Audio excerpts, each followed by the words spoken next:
February 18, 1943. Boeing Field, Seattle, Washington. The dawn sky is streaked with steel-gray clouds, the kind that swallow sound and reflect light like polished aluminum. Beneath them, a massive shadow dominates the runway. 4 propellers still, flaps half extended, rivets gleaming in the cold. It is unlike any aircraft ever built, sleek, enormous, and secret. On its nose, stenciled in black block letters, are 2 characters, B-29. Chief Test Pilot Edmund T. Alan stands by the nose wheel, clipboard in hand, coat collar turned up against the chill. To him, it looks less like an airplane and more like a promise. Around him, crews scurry, loading fuel, checking hydraulics, and whispering over clipboards. They know what's at stake. This isn't just another test. The entire Boeing empire, perhaps even the air war itself, rides on what happens in the next few hours. Alan glances at the sky. "Let's take her up," he says simply. His voice carries the quiet confidence of a man who has spent 2 decades pushing airplanes where no one else dared. Inside the cockpit, he straps in beside co-pilot Archie Hodgdon, the smell of new leather and hydraulic oil thick in the cabin. Around them hums a jungle of new technology. Pressurization valves, remote sighting controls, experimental engine gauges. Each one, if it failed, could kill them. At the signal, the 4 Wright R3350 duplex Cyclone engines roar to life, 2,200 horsepower each, shaking the ground like distant artillery. Mechanics on the tarmac cover their ears as the B-29 begins its slow, heavy roll down the runway. The wheels lift, the great bird rises.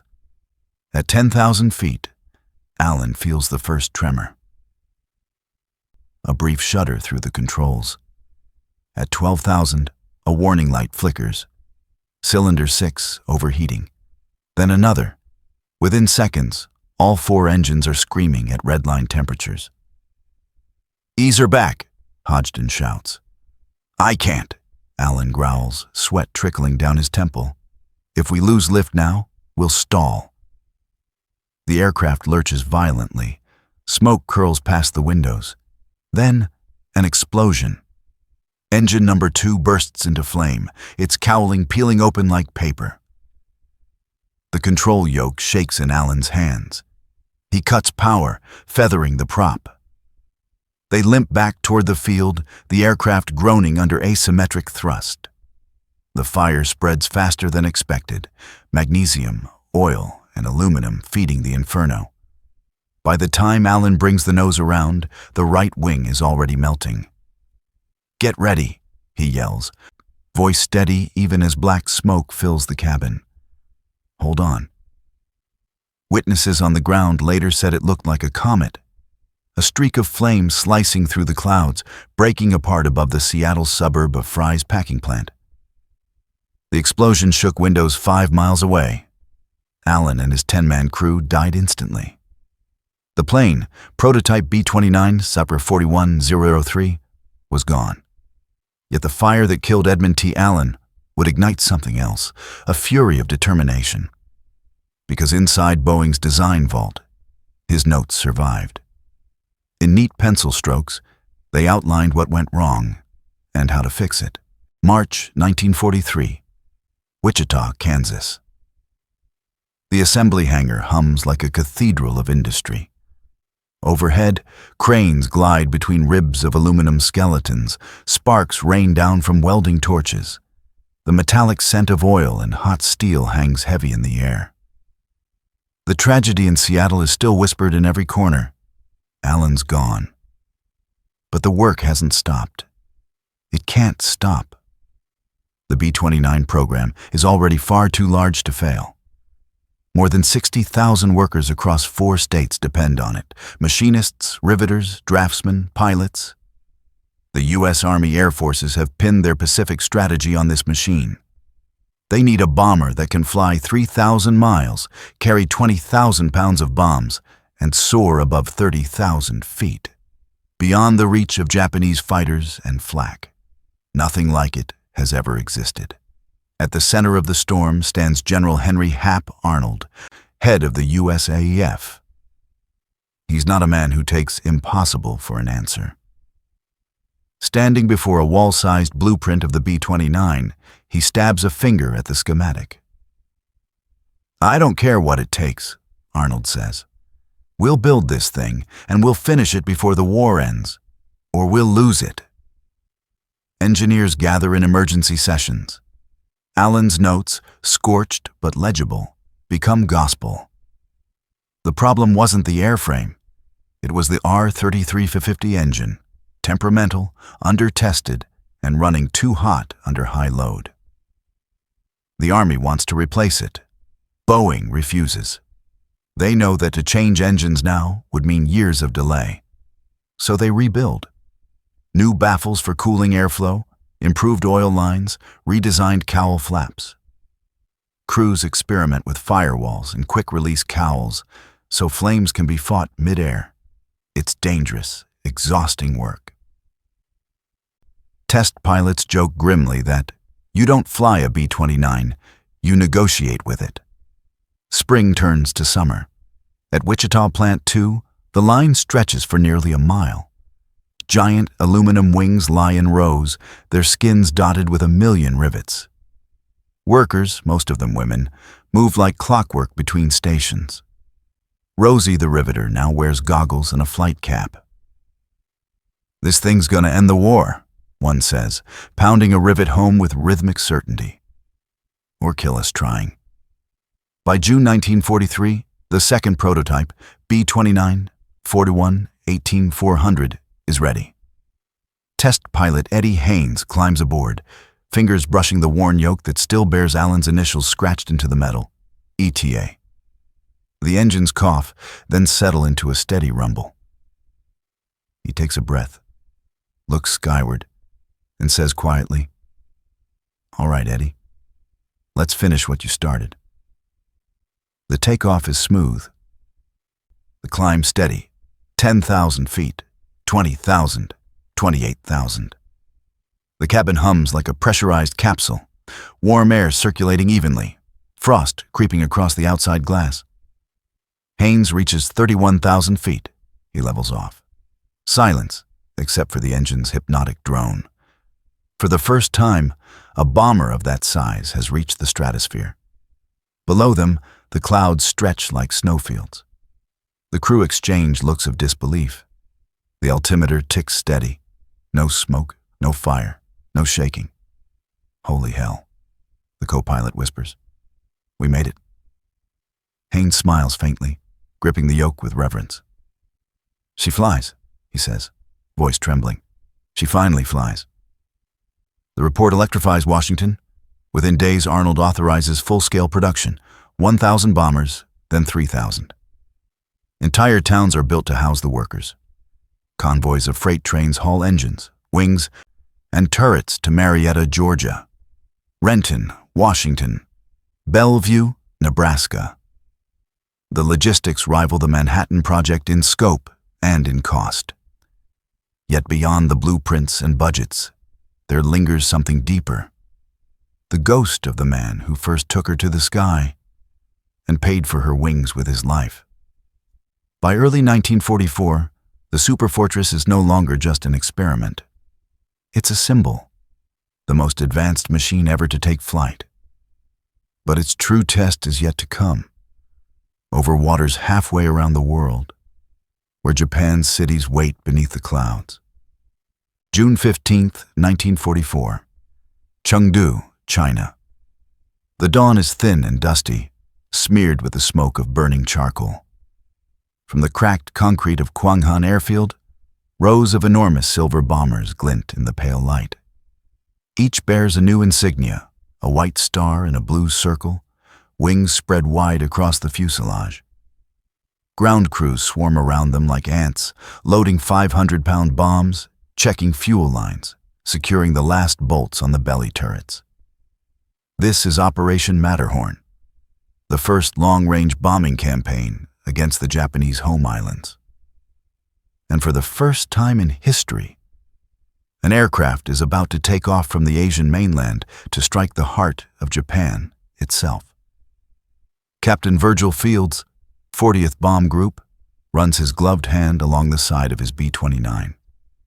The aluminum is warm already, the morning air thick and acrid. Painted near the nose is her name, Ding Hao, good luck in Chinese. Good luck's exactly what we'll need, his co-pilot mutters, squinting at the mountains ahead. Fields climbs aboard, ducking into the pressurized cockpit. It feels more like a submarine than an airplane. Sealed bulkheads, a narrow catwalk connecting front and rear compartments, and oxygen gauges glowing faintly in the dark. Behind him, 10 men take their stations. Bombardier, navigator, flight engineer, gunners. Each wears a headset and an unspoken prayer. At 6 Rast, the tower crackles to life. All flights cleared for takeoff. Target, Yawata Steelworks. Fields pushes the throttles forward. The 4 R-3350s roar, their exhaust plumes shimmering in the dawn haze. Slowly, painfully, the bomber lumbers down the runway. Then, lift. The dust falls away. The world shrinks. As they climb, oxygen hisses through the cabin vents. At 25,000 feet, the mountains are just gray shadows below. At 30,000, the air is so thin the prop tips leave faint halos of condensation.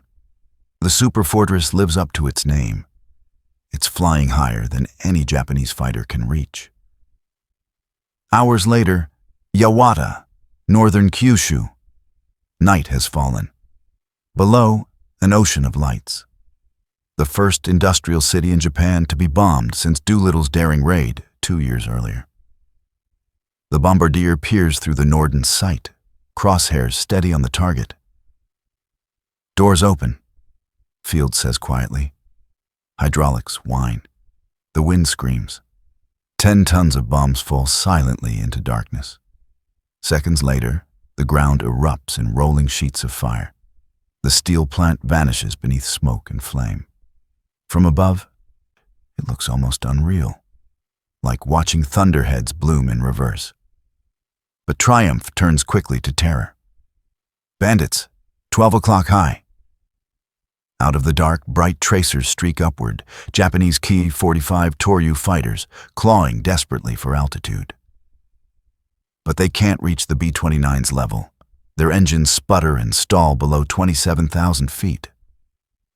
One pilot fires wildly, the tracers falling short. In the cockpits of the American bombers, the crews watch in silence, a strange, almost sorrowful awe. They can't touch us, one gunner murmurs.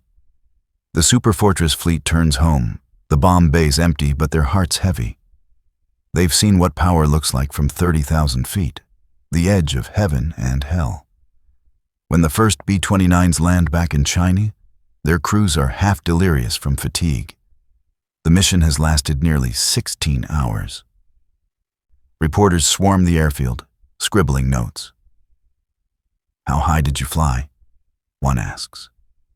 Fields removes his helmet, sweat freezing in the night air. High enough, he says quietly, that the enemy could only look up and wonder.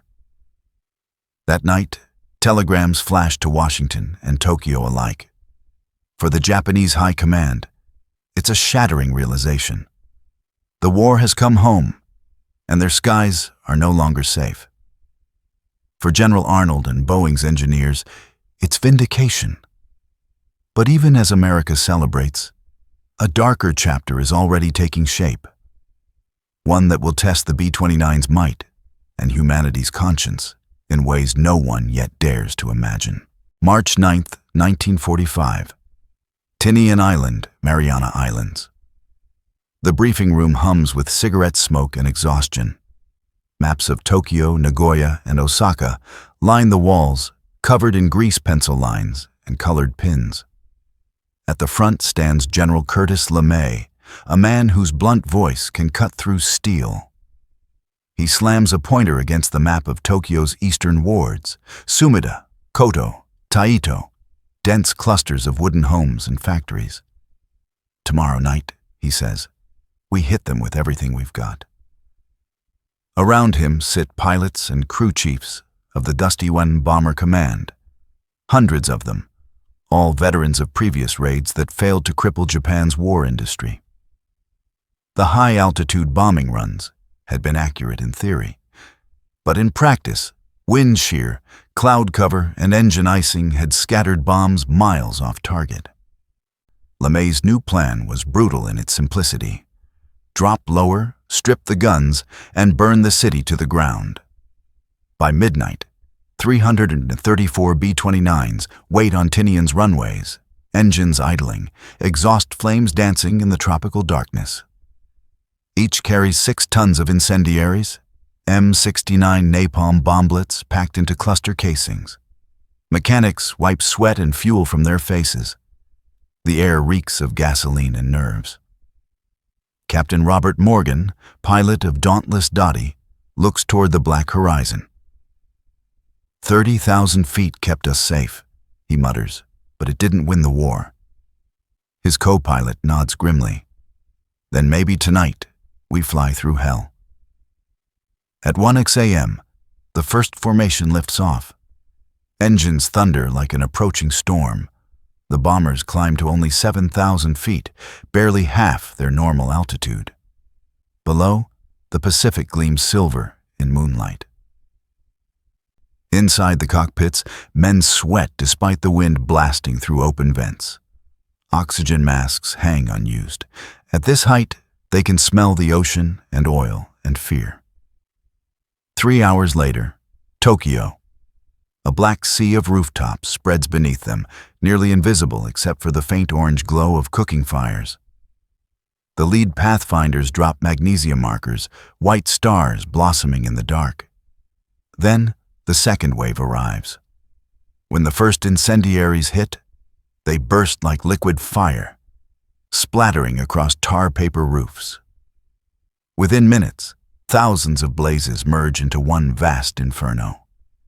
Winds howl through the alleys, feeding the flames until they form a firestorm, sucking oxygen from the city and hurling burning debris hundreds of feet into the air.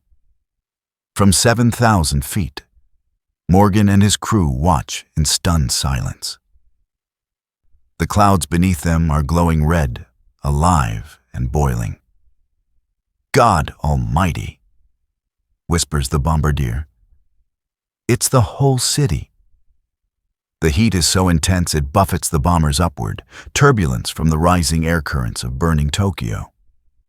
Some crews radio back that their paint is blistering. Others report the smell, a sickly mixture of ash and charred wood that seeps into the cabin vents. Below, fire engines are useless. Water boils before it hits the ground. Civilians flee to rivers and canals, the night sky reflecting in their terrified eyes. By dawn, 16 square miles of Tokyo lie in ruins. Over 100,000 people are dead. More than Hiroshima, more than Nagasaki. When the last bomber lands on Tinian, the sun is rising over the Pacific.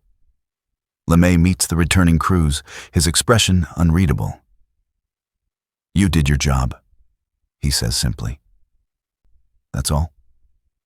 Later, in a quiet hangar, a young flight engineer sits on an empty bomb crate, staring at the horizon.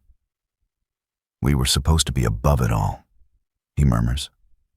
"Above the fire, above the war." He looks down at his oil-stained hands. But somehow, we brought the fire with us. Outside, another Superfortress rolls past, its nose painted with a strange name, white letters on silver metal. Enola Gay. Soon, it will carry a weapon born from a different project, one that cost even more than the B-29 itself. And when that bomb falls, the world will change forever.